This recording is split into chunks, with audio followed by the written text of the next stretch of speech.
A circle has all points on the edge of the circle an equal distance from the center of the circle.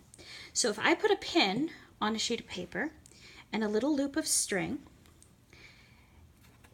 and take my pencil and make sure it's tight, if I bring this around, it's going to draw a nice perfect circle. Now the shape of a planet's orbit around the sun is not a circle, but an ellipse. An ellipse doesn't have just one center, it has two what are called foci.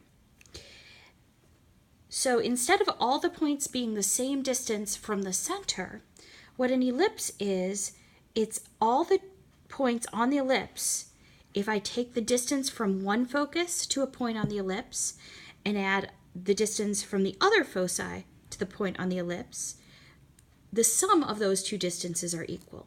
So now if I take this piece of string and go around with two of my foci, that is going to give me an ellipse. Now the formula for the eccentricity of the ellipse, which is how squished is that circle, I need to know what the foci are. So this is one focus of that ellipse, and here is the other focus. The formula for eccentricity is the distance between the foci divided by the length of the major axis. Well, I have both of my foci marked, so I'm going to find the distance between the two. And for this one, the distance between my two foci is 3.1 centimeters.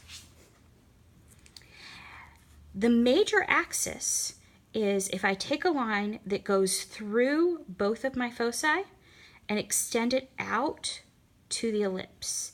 That is called the major axis. So it's kind of like the diameter of a circle, but it goes through both of the foci. So if I were to find like a diameter this way, it's going to be different than this way because the circle is kind of squished.